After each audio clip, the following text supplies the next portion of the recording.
os brados da cruz. Tudo aquilo que Jesus falou naqueles momentos de dor, de aflição, onde ele estava ali pendurado naquele madeiro, na cruz do Calvário. E nessa noite, pela graça de Deus, com a graça de Deus, nós vamos estar ali tentando entender o que cada palavra, o que cada frase dessa de Jesus, o que ela representa para nós. E você vai ver que cada uma delas não foi dita à toa, que cada uma delas tem um propósito para a minha vida e para a sua.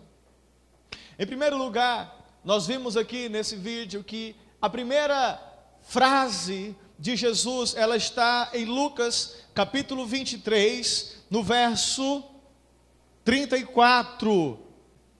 Lucas 23, 34, onde diz assim: contudo, Jesus dizia: Pai, perdoa-lhes, porque não sabem o que fazem.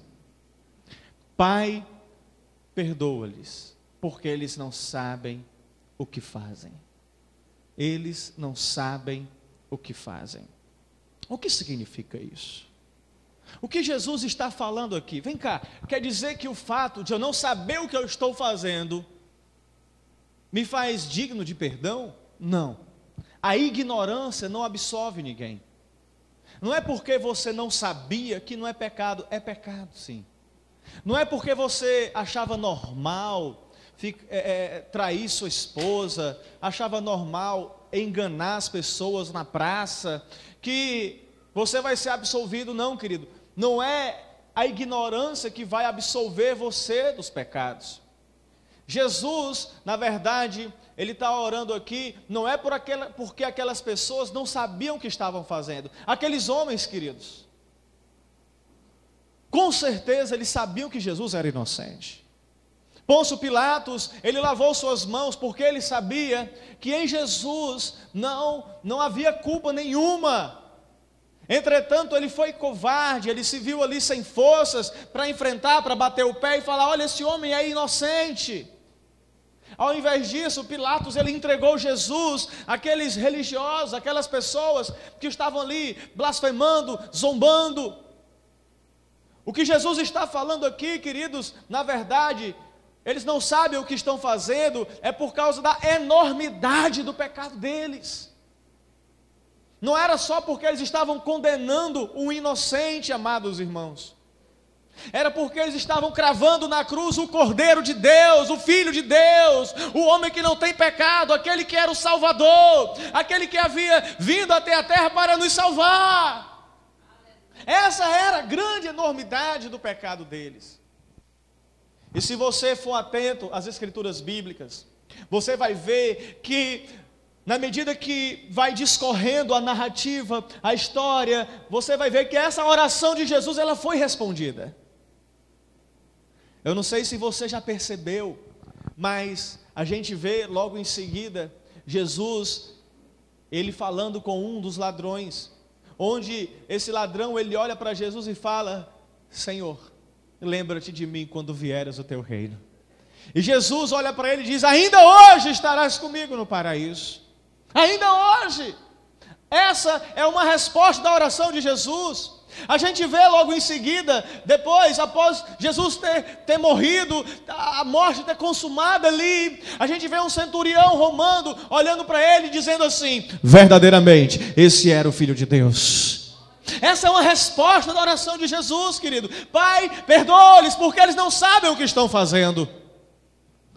Alguns dias depois, na festa de Pentecostes, havia muitos judeus que estavam ali por causa da Páscoa, onde Jesus estava. Jesus foi crucificado na Páscoa. E quando eles viram aquela manifestação do Espírito, lá de Atos dos Apóstolos, capítulo 2, onde o Espírito Santo desceu sobre os discípulos de Jesus, e eles começaram a falar em outras línguas. A Bíblia diz que havia judeu de toda parte do mundo, muitos judeus. Alguns quiseram zombar no começo: esses homens estão bêbados a essa hora do dia. Pedro, entretanto, começou a pregar. E Pedro pregou de uma forma tão poderosa, Pedro pregou de uma forma tão ungida pelo Espírito Santo, queridos, que no final aqueles homens perguntaram a ele: Pedro, Vem cá, o que nós precisamos fazer para ser salvos? E Pedro falou: crede no Senhor Jesus e arrependei-vos dos vossos pecados. E a Bíblia diz que ali mais de 3.000 homens creram que Jesus Cristo é o Filho de Deus. Aleluia! Não bastasse tudo isso, queridos, lá em Atos dos Apóstolos, capítulo 6, no verso 7, a Bíblia diz, meus amados irmãos, que muitos sacerdotes que obedeciam à fé judaica creram em Jesus. As palavras de Jesus não foram em vão, não foram meras palavras jogadas no vazio. Jesus pediu perdão por aquelas pessoas e, querido, isso revela um pouco do coração de Deus para a minha vida e para a sua. Deus está ansioso para perdoar você. Deus está ansioso a perdoar você, querido. Mas o que é necessário? Todas aquelas pessoas foram salvas que estavam ali naquela cruz? Não, não foram todas. Mas foram salvas todas aquelas que se arrependeram de seus pecados e creram em Jesus Cristo como o Filho de Deus.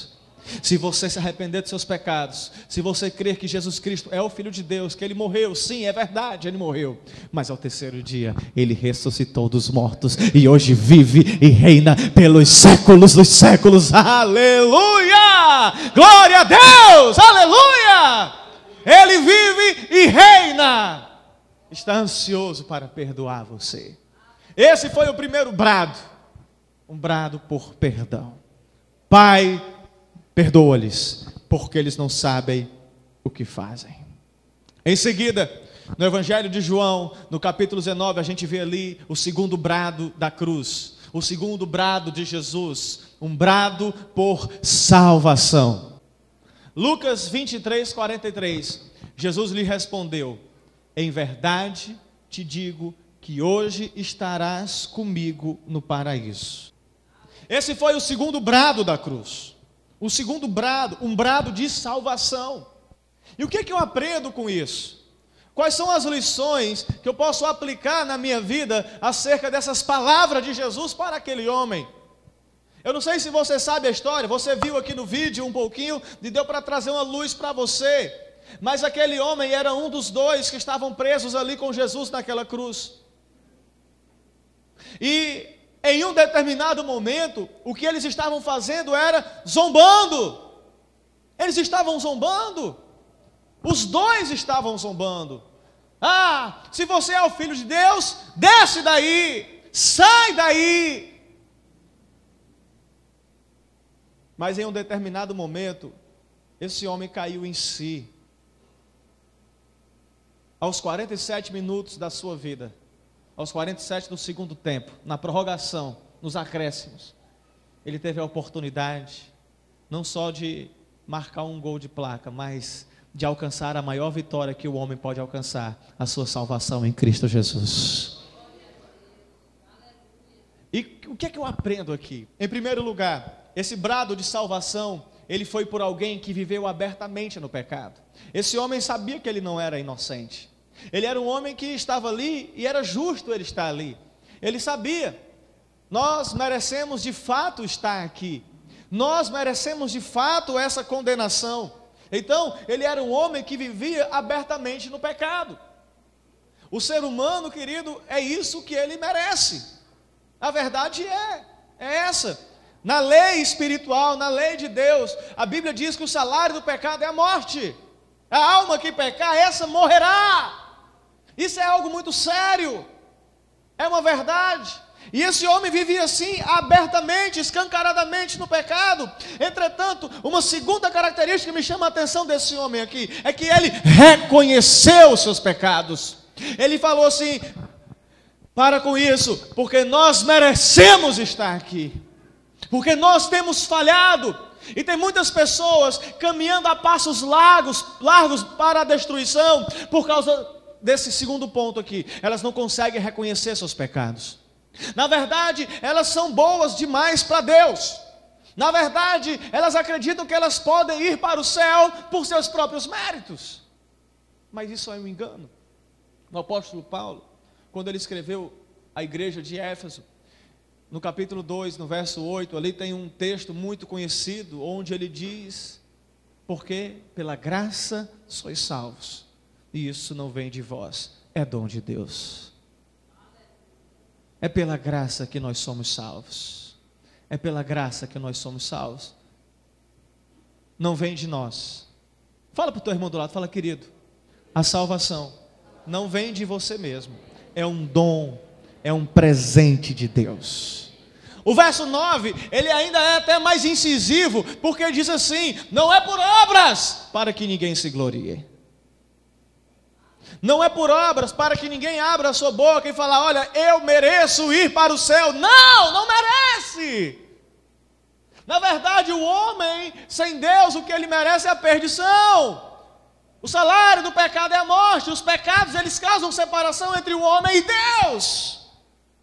Romanos diz: porque todos pecaram e destituídos, separados, apartados, banidos estão da glória de Deus.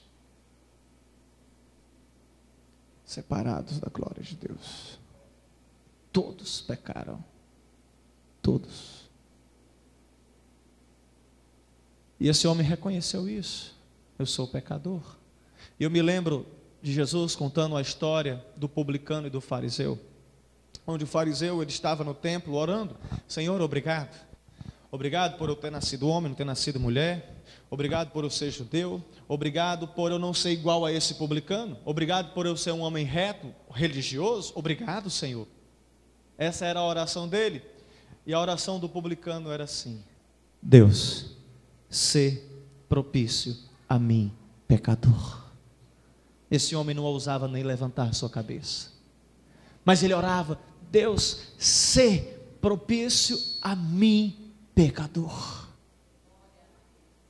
Esse homem entendia, querido, que ele carecia da glória de Deus. E enquanto você não entender que você carece da glória de Deus, você está perdido, você está perdida.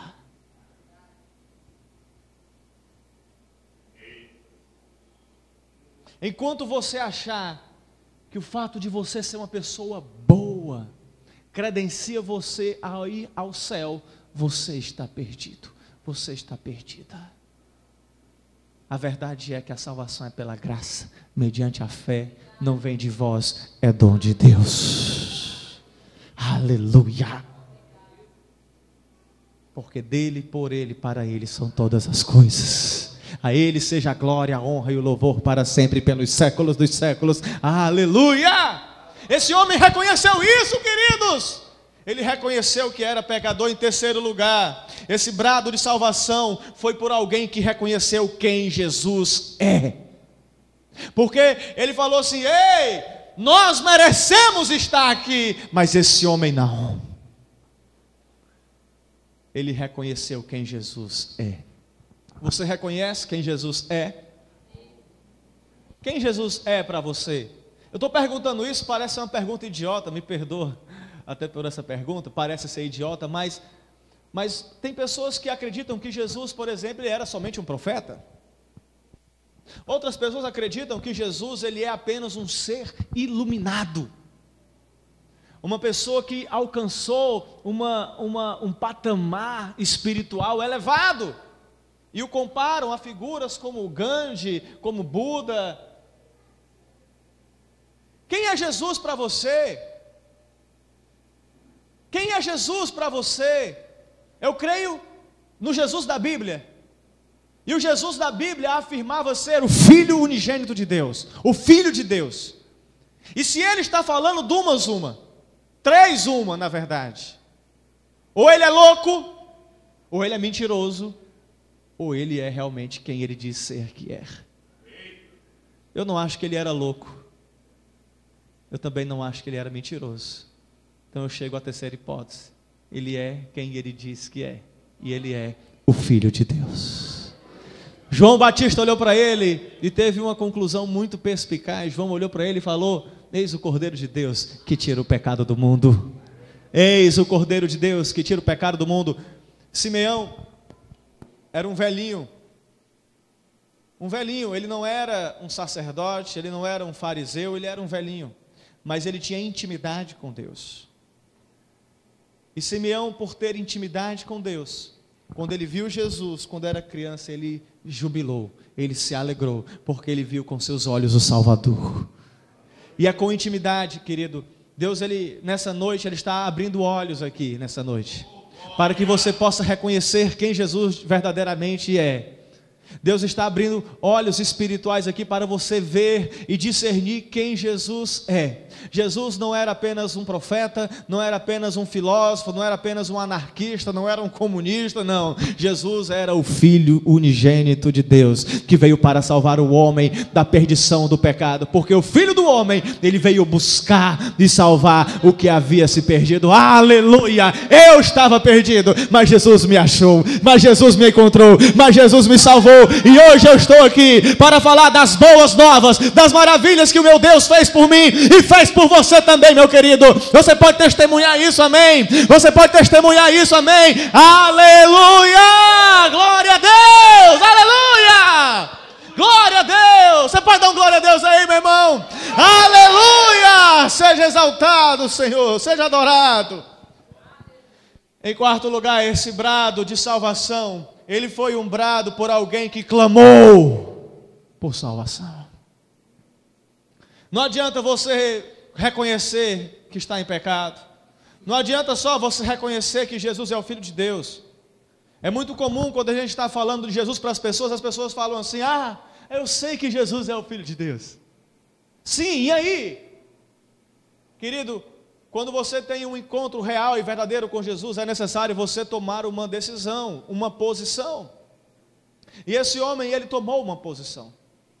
Ele viu quem Jesus era. E o que foi mais que ele fez? Ele não ficou indiferente a isso. Ele olhou para Jesus e ele foi ousado. Repita, ele foi ousado. Porque ele foi a um lugar onde uma pessoa da categoria dele não poderia ir. Assim como eu.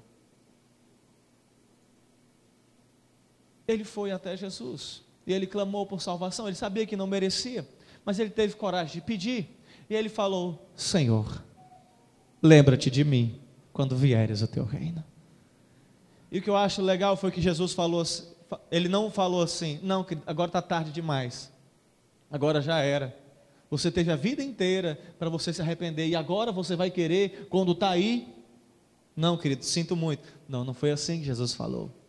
Mas o meu Jesus, ele também não falou assim: não, peraí, cara, é o seguinte, você vai passar por um tempo em um lugar, e nesse lugar você vai ser julgado ali, alguém vai ter que fazer algumas coisas por você, para ver se você vai ser absolvido e ir lá para o meu paraíso. Não, Jesus também não falou de purgatório, desse lugar, não! O que Jesus falou para esse homem foi: ainda hoje, today, hoje, ainda hoje, olha para o teu irmão e fala assim: amado, ainda hoje, Deus pode operar na sua vida. Você crê nisso? Você crê nisso? Não, você não crê não. Você não crê não, sinto muito. Você crê nisso, amém? Ainda hoje, ainda hoje, ainda hoje, ainda hoje, ainda hoje, ainda hoje estarás comigo no paraíso. Aleluia! Glória a Deus! Aleluia! Aleluia! Aleluia! Esse foi o segundo brado, um brado por salvação. Mas não parou por aí. O terceiro brado de Jesus, onde ele tirou ali o máximo de si para falar, porque não estava fácil, queridos. Ele estava numa posição muito desfavorável. Eu omiti muitas cenas ali para falar só, para mostrar só as frases dele mesmo. Mas o terceiro brado de Jesus foi um brado de compaixão. Repita-me: compaixão.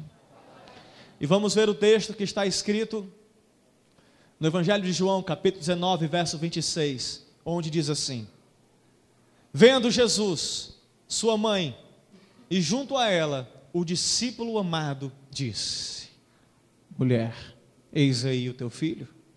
E depois disse ao discípulo: eis aí tua mãe. E dessa hora em diante, o discípulo a tomou para casa. Repita novamente comigo: compaixão. Compaixão. Compaixão por quem? Em primeiro lugar, compaixão por uma mulher fiel. Uma mulher que foi fiel até o fim. Uma mulher que foi fiel em todos os aspectos. Uma mulher em que Deus olhou para ela e falou: olha, eu vou agir com graça com essa mulher, porque ela tem algo especial. Fidelidade. Uma jovem mulher, noiva, virgem, que foi escolhida por Deus para um grande propósito. E Jesus ali, o normal, nós no lugar dele, é a gente querer que as pessoas tenham compaixão de nós. O normal é nós no lugar dele, é querer que as pessoas olhem para o nosso sofrimento, para a nossa dor. Mas não foi isso que Jesus fez. Ao invés de ficar esperando a pena e a compaixão das pessoas, Jesus, pendurado na cruz, estava tendo compaixão das pessoas.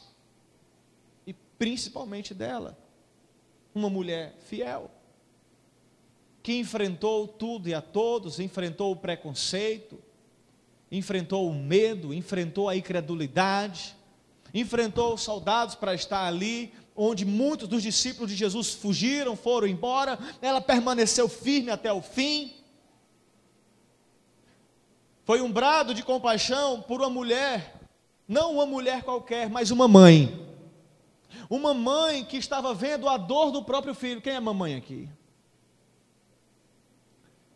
Imagina, mamãe, você que pegou nas mãozinhas do seu filho,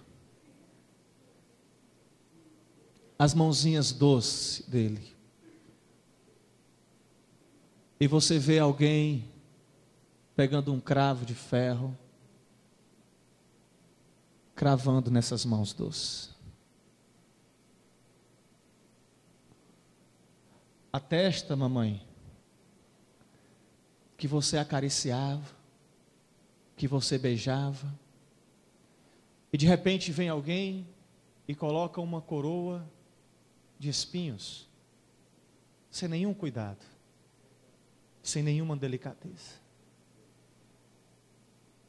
Você, mamãe, que deu tanto amor, tanto carinho ao teu filho, e vê ali as pessoas tratando ele de uma forma tão violenta, de uma forma tão cruel. E Jesus está ali, e ele sente a dor dela. Ao invés dele sentir compaixão de si mesmo, ele sentiu compaixão pelo outro. Em terceiro lugar, esse brado de compaixão, ele foi por uma mulher que estava agora desamparada. A Bíblia só fala de José, o marido de Maria, até quando Jesus tinha 12 anos de idade. Jesus, segundo a lei dos judeus, ele era o filho mais velho, era o primogênito. Então ele tinha a responsabilidade de cuidar da mãe e de amparar a mãe caso o pai morra. A Bíblia não fala isso, mas é bem provável que José tenha morrido, porque a Bíblia cala sobre ele, não fala mais sobre ele até quando Jesus tinha 12 anos. Então era provável que Jesus que mantinha e cuidava da casa, sustentava a mãe, amparava a mãe. Jesus tinha outros irmãos, ele tinha Tiago, ele tinha Judas, ele tinha Simão e duas outras irmãs que a Bíblia não fala o nome. E, entretanto, essas pessoas não criam em Jesus. Pelo contrário, zombavam até de Jesus. Em um determinado momento eles falaram para Jesus: Jesus, é a festa, vai lá, cara, porque é a hora de você se manifestar. Mas eles falavam isso com desdém, com desprezo. E Jesus: não é chegada a hora. E a Bíblia fala: porque os seus irmãos não criam nele. Em um determinado momento, queridos, Jesus estava ali pregando dentro de uma casa lotada, cheia de pessoas, e Maria ficava aflita. Maria sabia quem era Jesus, mas seus irmãos não. Talvez seus irmãos tivessem raiva dele por algum motivo. Eu sei até, porque ele era bonzinho demais, porque ele nunca errava, ele nunca pecava, ele nunca desobedecia, ele era o filho perfeito. E os outros irmãos não eram, porque tinham pecado, Jesus não tinha. Talvez seja por causa disso, eu não sei. O fato é que, em determinado momento, Jesus estava pregando para uma multidão de pessoas, todo mundo aglomerado, e chega alguém: ei, mestre, a tua mãe e teus irmãos estão lá fora. E Jesus responde assim: quem é minha mãe e meus irmãos? Senão aqueles que fazem a vontade do meu Pai. Quem é a minha mãe e os meus irmãos? Senão aqueles que fazem a vontade do meu Pai. E aqui Jesus olha para Maria e fala: mulher, eis aí o teu filho. Jesus estava falando: Maria, você não vai ficar desamparada. João vai cuidar de você. E João, eis aí a tua mãe. É interessante, Jesus não chama ela de mãe. Não que ela era mãe dele, foi ela que gerou ele. Mas ali era o próprio Filho de Deus, era o próprio Deus provendo amparo para essa mulher que havia sido escolhida para essa grande missão. Amparo. E se Jesus pedisse a você: meu filho, cuide da minha mãe, o que você faria? Você não faria nada? Só ficaria calado? O que você faria? Você cuidaria? A tradição ensina, a história ensina que Jesus cuidou de Maria. É provável que os ossos deles estejam enterrados lá em Éfeso, onde era a igreja de Éfeso. Mas e você? O que você faria? Você faria como João? Você cuidaria da mãe de Jesus? Sim? Não? Sim? E por que não cuida hoje? Por que não cuida hoje da viúva? Da mãe solteira? Dos seus pais?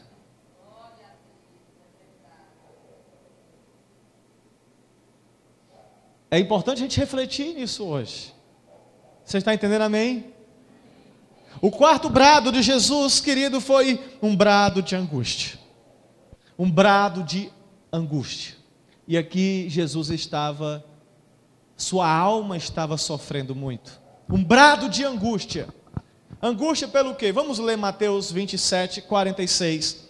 Onde Jesus ele fala: Eloi, Eloi, lama sabactani. Por volta da hora 9, clamou Jesus em alta voz, dizendo: Eli, Eli, lama sabactani, que quer dizer: Deus meu, por que me desamparaste? O que é que está acontecendo aqui, queridos?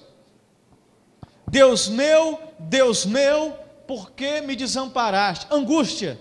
Repita comigo: angústia. Fala para a pessoa do lado: foi por você e por mim. Angústia.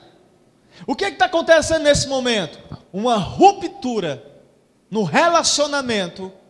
Relacionamento, não é unidade, é relacionamento entre Deus Pai e Deus Filho. Eu sou casado com a Gilmara. Eu ando em unidade com ela. Eu sou um só corpo com ela. Nós formamos um casal, uma família. Mas o que é que pode causar uma ruptura no relacionamento? Uma viagem inesperada para um outro lugar do mundo. Eu continuo andando em unidade com ela, mas o nosso relacionamento está separado, nós estamos separados. É mais ou menos isso que aconteceu com Jesus aqui e o Pai. Jesus não perdeu a sua unidade com o Pai, mas ele perdeu aqui, por esse momento, o relacionamento com o Pai. Eu não sei se você já prestou atenção, mas essa é a única hora em que Jesus, em toda a Bíblia, chama o Pai de Deus. Jesus só chamou o Pai de Deus nessa hora. Não era Deus para cá, Deus para lá, era Pai, Abba, Pater, Pai. Somente nessa hora, Jesus chama o Pai de Deus. Por quê? Jesus estava tornando-se legalmente culpado dos pecados da humanidade. Queridos, homicídios, latrocínios, estupros, crimes hediondos, assaltos, toda sorte de crimes Jesus estava sentindo, levando sobre si a culpa de todos eles nesse momento. Imagina alguém puro, perfeito, que nunca pecou, está sentindo sobre si a culpa disso tudo. Meu Deus, é como se tivesse sido eu quem tivesse feito isso. Jesus estava levando sobre si, tornando-se legalmente culpado. A culpa é minha. Do estupro dessa criança, a culpa é minha. Os crimes hediondos que foram feitos aí, que o homem fez, que a humanidade fez, crimes como o Holocausto, ditadores como Stalin, Mussolini, os males que esses homens causaram na sociedade, na humanidade, como Herodes. E Jesus estava levando sobre si a culpa disso tudo. A gente não consegue entender e imaginar a dor que ele estava sentindo. 2. Estava acontecendo aqui o quê? Jesus, ele estava sendo deserdado. É por isso que ele falou, Deus meu, e não meu Pai. Jesus não está simplesmente recitando o Salmo 22 para se cumprir a profecia, não, querido. Algo está realmente acontecendo no mundo espiritual aqui.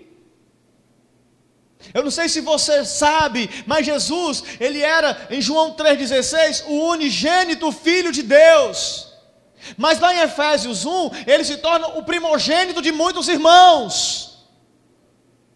Unigênito e primogênito são duas coisas diferentes. Unigênito significa o único de uma genética. Primogênito significa o primeiro de uma genética. O unigênito Filho de Deus era o único que tinha a genética de Deus dentro dele. A genética espiritual de Deus estava sobre Jesus. Na lei romana, queridos, um pai, uma vez que ele adota uma pessoa como seu filho, ele não pode nunca mais deserdá-lo. Entretanto, com seu filho biológico, a lei romana chamada pátria potestas, ela afirma que ele pode fazer o que ele quiser com seu filho, até matar. Era muito comum isso. Deserdar, mas rapaz, acontecia demais.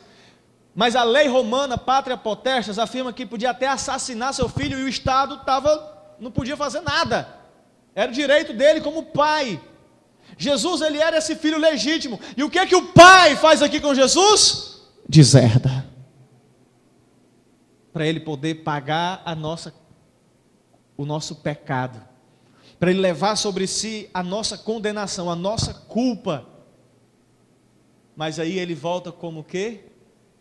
Ele é deserdado, morre, mas ao terceiro dia ele ressuscita como o primeiro, as primícias, o primogênito de muitos irmãos. Aleluia! Aleluia! Ele estava sozinho, querido. Jesus não foi forçado a fazer isso. Isso foi algo que nasceu do coração da unidade de Deus, da trindade, da triunidade de Deus. O quinto brado da cruz foi um brado de sofrimento. João 19, 28, Jesus ele fala algo. Eu tenho sede. Depois, vendo Jesus que tudo já estava consumado, para se cumprir a escritura, ele disse, eu tenho sede. Eu tenho sede. E esse texto ele é bem intrigante e contraditório, porque a gente vê aqui a fonte de águas vivas dizendo, eu tenho sede. Esse brado ele é muito revelador, ele revela em primeiro lugar a humanidade de Jesus. Todos nós sabemos que Jesus era Deus, mas nós dificilmente conseguimos entender que ele era homem também. Uma das definições que eu aprendi sobre isso no seminário era que Jesus ele era 100% Deus e 100% homem. Homem em forma de Deus, Deus em forma de homem. Jesus, ele era ao mesmo tempo Deus e ao mesmo tempo homem. Jesus. E aqui ele estava sofrendo as limitações de um corpo humano. Todo o sofrimento, desde a noite anterior, até agora, isso aí por volta de 2 horas, 3 horas da tarde, apesar do sol estar escuro já aí, porque houve trevas. A partir do meio-dia até 3 horas, a crucificação começou ali por volta de 9 horas. 9 horas até as 3 da tarde, Jesus estava na cruz. Só que as primeiras 3 horas, Jesus estava nas mãos do homem. E nas últimas 3 horas, Jesus estava nas mãos de Deus. Nas primeiras 3 horas, Jesus estava cumprindo um papel humano. Mas nas últimas 3 horas, Jesus estava cumprindo um papel espiritual e divino. Deus, ele fez o sol apagar. A Bíblia diz que houve trevas sobre a terra. Trevas, ficou tudo escuro. O próprio Deus estava ali impedindo que todo o mundo espiritual visse a nudez do seu próprio filho. E aqui, querida, a gente vê a humanidade de Jesus exalando, ele dizendo: eu tenho sede. Sede. E isso revela a agonia de Jesus. Sofrimento da cruz não foi uma coisa fácil, foi muito sofrimento. Sofrimento, desidratação, de tanto apanhar, tanto transpirar, o cansaço de carregar aquela cruz pesada, a perda de muito sangue que ele teve, ele estava desidratado. Foram oferecidos a Jesus 3 cálices, dos quais ele só bebeu um. O primeiro cálice oferecido a Jesus foi o cálice da compaixão, onde anteriormente um soldado tinha oferecido um pouco de vinho com fel a ele. Vinho com fel. Vinho, a bebida, o vinho e o fel era como se fosse uma droga, que ia causar entorpecimento, ia dopar Jesus, para ele parar de sentir dor. Mas ele não aceitou isso. Esse foi o primeiro cálice. O segundo cálice foi o cálice da caridade.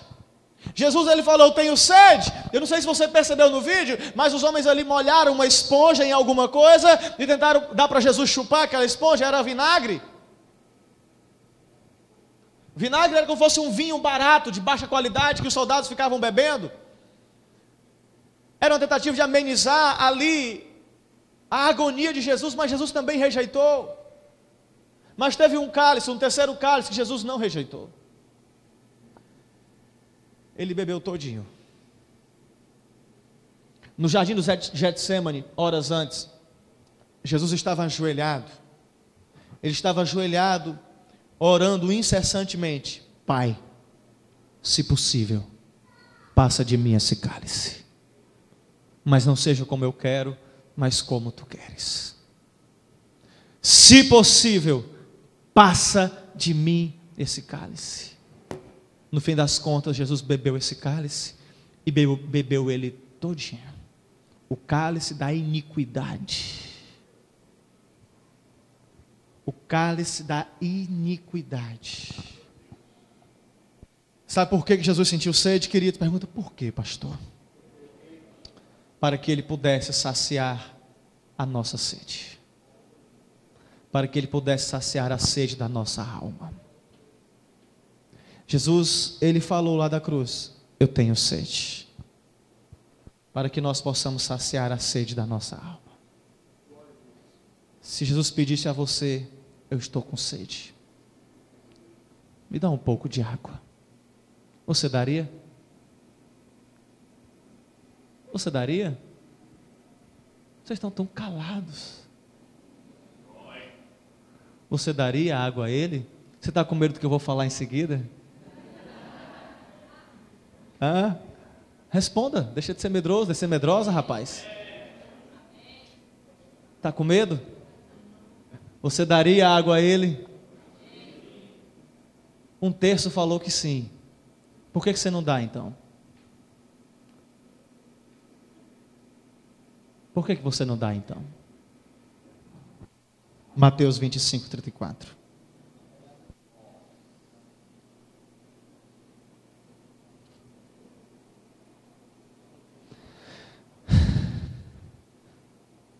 Então dirá o rei aos que estiverem à sua direita: vinde, benditos de meu Pai, entrai na posse do reino que vos está preparado desde a fundação do mundo, porque tive fome e me deste de comer. Tive sede e me deste de beber. Era forasteiro e me hospedaste. Estava nu e me vestiste. Enfermo e me visitaste. Preso e foste me ver. Então perguntarão os justos: Senhor, quando foi que te vimos com fome, te demos de comer, ou com sede, te demos de beber? E quando te vimos forasteiro e te hospedamos, ou nu e te vestimos? E quando te vimos enfermos ou preso e te fomos visitar? O rei respondendo lhes dirá: em verdade vos afirmo que, sempre que o fizerdes a um destes meus pequeninos irmãos, a mim o fizeste. Se Jesus pedisse, falasse para você: eu tenho sede, me dá água, o que você faria? Pois dê água ao que tem sede, dê pão ao que tem fome, dê roupa ao nu, visite o enfermo. Isso aí não é tarefa só do pastor não, tá bom, querido? Olha aqui para mim, isso não é tarefa só do pastor. Eu vi um post, até de um irmão aqui da igreja, que eu gosto demais. Precisa-se de pastores que visite os pobres, os enfermos. Eu amei, glória a Deus.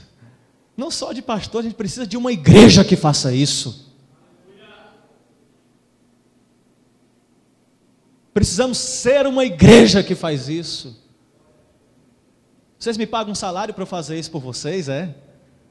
É não, gente. É não. É não. Se Jesus olhasse para você e falasse: eu tenho sede, me dá água, o que você faria? Manda o pastor ir, né? Em sexto e penúltimo lugar, o sexto brado de Jesus na cruz foi um brado de vitória. Está chegando ao fim. Um brado de vitória. Evangelho de João, eu estou me sentindo desconfortável, eu não sei você com essa pregação, sabe, queridos?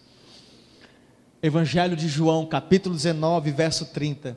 Olha o que diz assim: quando, pois, Jesus tomou o vinagre, ele disse: está consumado. Está consumado.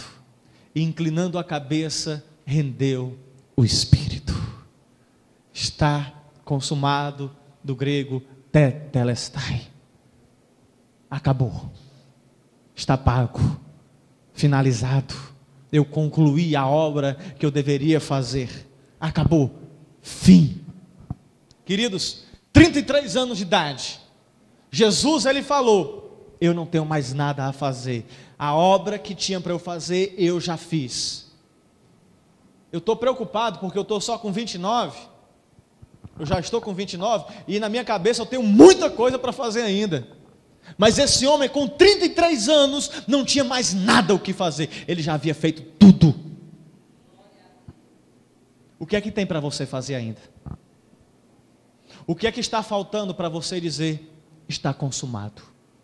Combati o bom combate, completei a carreira, guardei a fé. O que é que está faltando para você falar: não há mais nada o que eu faço, eu já fiz tudo, eu já concluí a obra que Deus tinha para eu fazer, já era, já foi.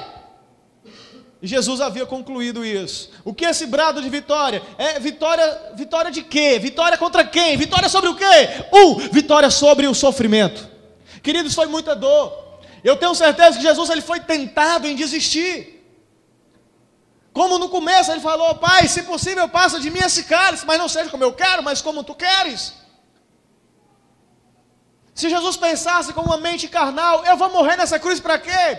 Para um bando de pecador que me despreza, que resiste à minha palavra, que vive abertamente na prática do pecado. Eu vou morrer nessa cruz para quê? Para que eu vou fazer isso? Para que eu vou enfrentar tanto sofrimento? Entretanto, querido, Jesus foi fiel até o fim, aleluia! Ele foi até o fim. Jesus, ele foi um finalizador. Ele finalizava aquilo que ele iniciava. Aquilo que tinha para ele fazer, ele fazia. Ele concluiu a obra que o Pai deu para ele fazer. 2, foi uma vitória sobre o pecado. O pecado perdeu, aleluia, o pecado perdeu, aleluia. Tem pessoas aqui que vivem escravas do pecado. Eu quero falar para você, querido, que Jesus ele já derrotou o pecado lá naquela cruz. Ele já venceu o pecado lá na cruz. E você pode sim andar em novidade de vida. Você pode sim andar em vitória, aleluia. A Bíblia diz que se alguém está em Cristo, nova criatura é. As coisas velhas já passaram, tudo se fez novo. Eu quero encorajar você, eu quero desafiar você a andar e a viver em uma nova vida, uma novidade de vida, um novo estilo de vida. A vida que Deus preparou, a vida que Deus estabeleceu para você viver, querido. Aleluia! Vitória sobre o pecado. Não há mais condenação para quem está em Cristo Jesus. Fala para o teu irmão e fala assim: ei, meu irmão, a minha dívida já foi paga. Eu não devo mais nada. Jesus, Ele pagou a minha conta. Glória a Deus. Aleluia. Aleluia. Foi paga.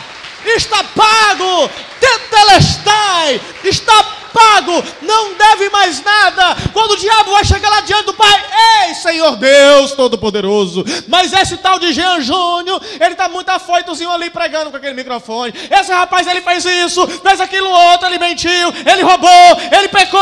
E aí? Aí Jesus olha para o diabo: cala a boca, Satanás, porque eu paguei a conta dele. Eu paguei a conta dele. Eu paguei a conta dele. Aleluia! Ele pagou a minha conta. Ele pagou a sua conta. Oh, glória! Oh, glória!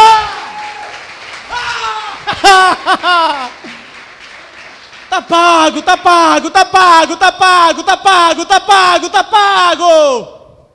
Não deve mais nada. Não, tá pago, tá pago. Já era, tá pago.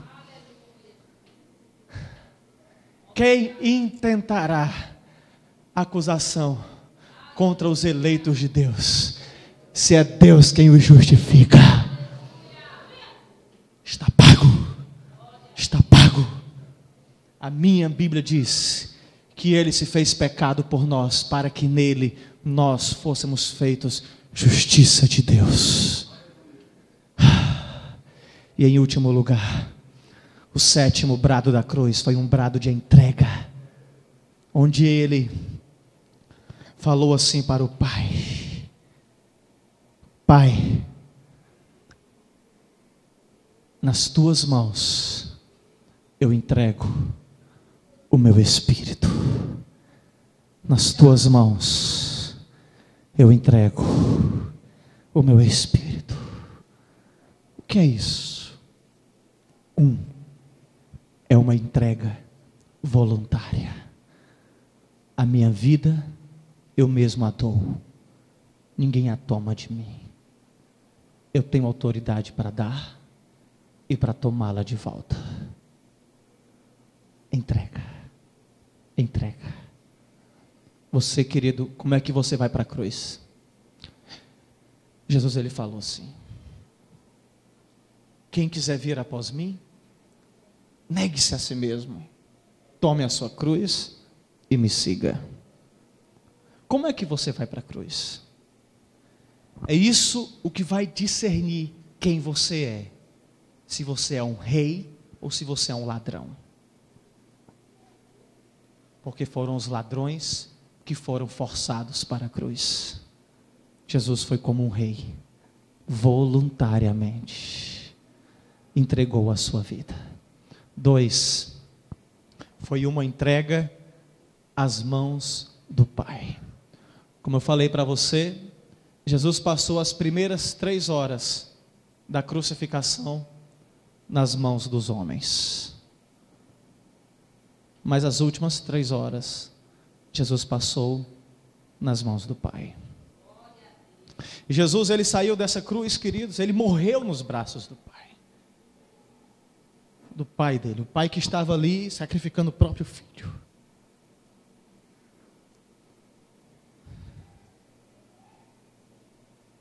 Nas mãos dos homens ele recebeu soco, Nas mãos dos homens ele recebeu chicotada. Nas mãos dos homens ele recebeu cusparada, blasfêmia. Mas nas mãos do Pai ele recebeu exaltação. A Bíblia diz que hoje ele está exaltado à direita de Deus Pai. Exaltado. Queridos, aquelas pessoas, se eles pudessem, mandavam Jesus para o inferno, para as mãos de Satanás. Mas eu quero ensinar uma coisa a você, eu não. Um homem chamado John Huss. John Huss, ele viveu por volta de 1400, 100 anos antes da Reforma Protestante estourar, através da vida de Martinho Lutero. John Huss, ele era um sacerdote da Igreja Católica, e ele começou a ler as Escrituras, e começou a pregar a Bíblia, numa linguagem que o povo podia entender, porque até então, as missas, elas eram somente em latim, e o povo não entendia nada. E John Huss começou a pregar numa linguagem onde todos podiam ouvir. Só que isso foi um grande problema para ele, ou para a igreja, porque as pessoas começaram a ter acesso à verdade, e quando a gente tem acesso à verdade, tudo muda. E a igreja decidiu condenar aquele homem, e condenaram ele à morte, através da fogueira. Ele foi queimado numa fogueira. E aqueles homens, quando estavam queimando John Huss, falaram assim: nós agora confiamos a sua alma ao diabo. Mas John Huss, amarrado num poste e sendo queimado, ele falou: não, eu confio o meu espírito em tuas mãos, Senhor Jesus. A ti eu rendo o meu espírito, o qual tu salvaste. Sabe qual é a lição que a gente aprende aqui? Que nem um homem, ninguém pode nos confiar nas mãos do diabo, se nós nos rendermos a Deus. Ninguém pode amaldiçoar aquele a quem Deus quer abençoar. Nós vimos aqui hoje os braços da cruz. A cruz é um convite para mim e para você. Se alguém quiser vir após mim, negue-se a si mesmo, tome sua cruz e me siga. Que Deus te abençoe em nome de Jesus.